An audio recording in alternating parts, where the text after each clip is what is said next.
গৃহায়ণ খাতে ভারতীয় কোম্পানির সঙ্গে সমঝোতা মেনে নেবে না রিহ্যাব। বাংলাদেশে বিনিয়োগের 6টি খাতকে বেছে নিতে চায় সাহারা। সরকারের অঙ্গীকার সত্ত্বেও বাংলাদেশে বিচার বহির্ভূত হত্যা বন্ধ হয়নি, অ্যামনেস্টির উদ্বেগ অস্বীকার করলেন স্বরাষ্ট্র প্রতিমন্ত্রী। এবং জজ কোর্টে ভাঙচুর মামলায় 22 আইনজীবীর জামিন, সরকার আরেকটি 1-11 সৃষ্টি করতে চাইছে, অভিযোগ বিএনপির।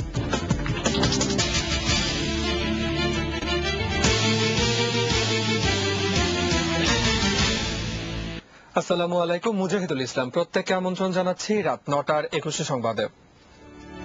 মিশন গ্রুপ, দেশ গড়ার অংশীদার। একাধিক উপশহর গড়ে তুলতে ভারতীয় বহুজাতিক কোম্পানি সাহারার সঙ্গে সমঝোতা স্মারক সয়ে বিস্ময় প্রকাশ করেছে real estate and housing association of Bangladesh, rehab.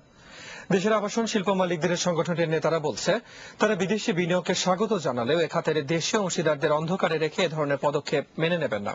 Sajjad রমেলের report. সরকারি পৃষ্ঠপোষকতায় নগরায়ণ, ব্যক্তি মালিকানার জমি উন্নয়ন, ভবন নির্মাণের সময় পার করে 70 দশকের শেষ ভাগ থেকে দেশে যাত্রা শুরু করে রিয়েল এস্টেট এবং হাউজিং এর বাণিজ্যিক প্রকল্প। এমনই এক অবস্থায় হঠাৎ ভারতের শীর্ষস্থানীয় শিল্প গ্রুপ সাহারা এ খাতে বিনিয়োগের আগ্রহের কথা জানায়। বুধবার ঢাকার আশপাশে কয়েকটি উপশহর গড়তে সরকারের সঙ্গে সমঝোতা স্মারকও স্বাক্ষর করে তারা। এরই প্রেক্ষিতে বৃহস্পতিবার রিহ্যাব কার্যালয়ে জরুরি বৈঠক করেন সংগঠনটির নেতারা। তাদের সঙ্গে কোনো ধরনের আলোচনা না করে এ খাতে সাহারার বিনিয়োগের ব্যাপারে সরকারের পদক্ষেপে হতাশ তারা। আমাদের আসলে এই দেশে বাইরে ইনভেস্টর আসুক আমরা চাই, কিন্তু আমরা তো রিহ্যাব একটা স্টেক হোল্ডার, তা আমরা চাচ্ছি যে রিহ্যাবকে সম্পৃক্ত করে সরকার যদি সাহারা গ্রুপের সাথে আমাদের সাথে কনসার্ন করে আমরা একসাথে বসে যদি কোনো কিছু করতাম তাহলে মানে ভালো হতো। রিহ্যাবে 1200 মেম্বারকে কিন্তু আমরা কিন্তু সরকার যদি আমাদেরকেও কিন্তু কাজ দেওয়ার সুযোগ দেওয়ার চেষ্টা করতে, আমাদেরকে না দিয়ে বাইরের ইনভেস্টার এনে আমাদেরকে এই সেক্টরে কি মানে আমরা ইনভেস্ট করার মতো ওয়ে আমাদের নাই, আমাদেরও সবকিছু আছে। দেশীয় বিনিয়োগকারী এ ধরনের প্রকল্প করতে পারে কিনা তাও আগে দেখা উচিত ছিল বলে মন্তব্য তাদের। আমরা খুব আশ্চর্য হয়েছি যে আমাদের এইরকম একটা নিউজ আমাদেরকে টিভিতে দেখতে হইলো। এরকম একটা স্টেক হোল্ডার হিসাবে আমাদের অনেক আগে এটা জানার কথা ছিল যে এই ধরনের একটি বিনিয়োগ আসছে। আমরা যদি দেখি যে আমাদের দেশের এবং আমাদের ডেভেলপারদের স্বার্থ পরিপন্থী অ্যাজ ওয়েল অ্যাজ আমাদের দেশের যারা স্টেক হোল্ডার বা যারা বায়ার তাদের স্বার্থের পরিপন্থী কোনো কিছু হয়, তাহলে আমরা সেটাকে রিহ্যাব প্রতিবাদ করবে এবং আমরা ওইটুকু পেপার দেখার জন্য হয়তো 2-4 দিন অপেক্ষা করব বা আর 1 সপ্তাহ অপেক্ষা করব, তারপরে আমরা এটার উপরে আরো ব্যাপক প্রতিক্রিয়া জানাবো। আমাদের একটা অর্গানাইজেশন আছে, এটাকে অ্যাভয়েড করে যদি কোনো কিছু করা হয় বা কোনো সিদ্ধান্ত নেওয়া হয় সেটা আমাদের জন্য দুর্ভাগ্যজনক। কয়েকদিনের মধ্যে সদস্যদের সঙ্গে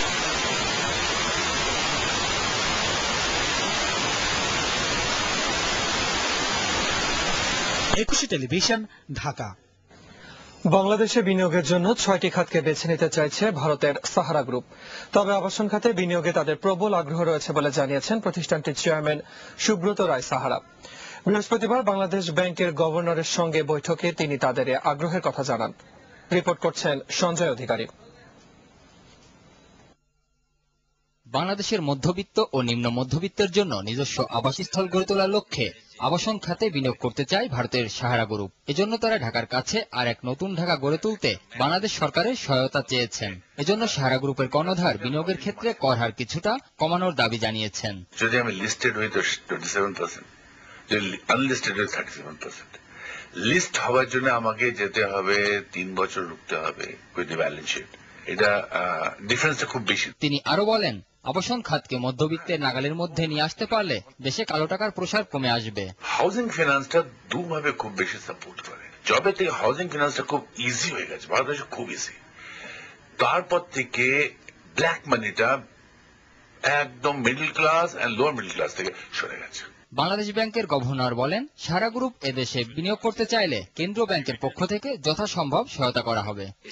Even you don't have to take a prior permission from the central bank for repatriating. সুতরাং that kind of facilities আমাদের এখানে আছে। আমাদের এখানে ফরেন ইনভেস্টমেন্টের অনেক লোন সুযোগ আছে। পরে প্রধানমন্ত্রীর সঙ্গে দেখা করেন সুব্রত রায় সাহারা। এ সময় বাংলাদেশের সাহারা গ্রুপের বিনিয়োগে আগ্রহের কথা জানান তিনি। সঞ্জয় অধিকারী, একুশে টেলিভিশন, ঢাকা। সরকারের প্রতিশ্রুতির পরও র্যাবের বিচার বহির্ভূত হত্যা বন্ধ না হওয়ায় উদ্বেগ প্রকাশ করেছে আন্তর্জাতিক মানবাধিকার সংস্থা অ্যামনেস্টি ইন্টারন্যাশনাল। লন্ডনে অ্যামনেস্টির সদর দপ্তর থেকে প্রকাশিত প্রতিবেদনে একথা জানানো হয়। এতে বলা হয়, নারীর প্রতি সহিংসতা বন্ধে নতুন নারী নীতি কার্যকর করতে ব্যর্থ হয়েছে সরকার। 400 পৃষ্ঠার প্রতিবেদন বিশ্বের বিভিন্ন দেশের মানবাধিকার পরিস্থিতি তুলে ধরেন সংস্থাটির মহাসচিব সলিল শেঠি। আমাদের যুক্তরাজ্য প্রতিনিধি হেফাজুল করিম রকিবের সহায়তায় আরিফ রেজা মাহমুদের রিপোর্ট। 2011 সালে কমপক্ষে 54 জনকে বিচার বহির্ভূতভাবে হত্যা করেছে র্যাব। প্রতিষ্ঠার পর থেকে র্যাবের হাতে বিচার বহির্ভূত হত্যার সংখ্যা 700-এরও বেশি। এমন তথ্যই তুলে ধরা হয়েছে অ্যামনেস্টির 2012 সালের প্রতিবেদনে। সরকার বিচার বহির্ভূত হত্যাকাণ্ড বন্ধের অঙ্গীকার করলেও তা বন্ধ হয়নি বলে উদ্বেগ অ্যামনেস্টির।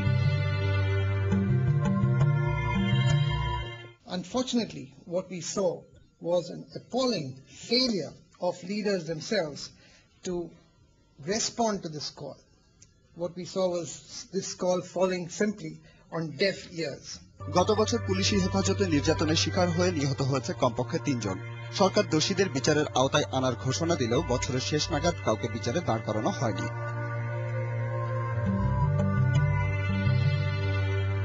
Over 90 countries in 2011 have restricted freedom of expression.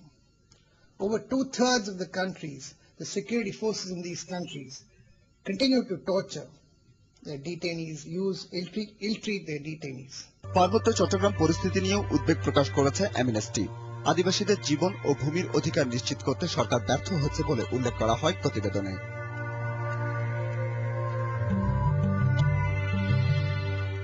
Our concern really is that can we actually see some real leadership emerging in 2012? বিশ্বে মৃত্যুদণ্ড প্রচলিত আছে এমন দেশের সংখ্যা মাত্র 20টি। চীন ও যুক্তরাষ্ট্রে মৃত্যুদণ্ডের হার সবচেয়ে বেশি। গত বছর বাংলাদেশে 49 জনকে মৃত্যুদণ্ডের আদেশ দেওয়া হচ্ছে। ফাঁসি কার্যকর করা হয়েছে কমপক্ষে 5 জনের।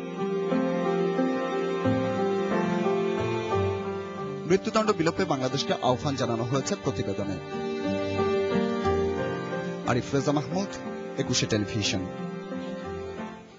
এদিকে অ্যামনেস্টি ইন্টারন্যাশনালের দেয়া এই প্রতিবেদন প্রত্যাখ্যান করেছেন স্বরাষ্ট্র প্রতিমন্ত্রী শামসুল হক টুকু।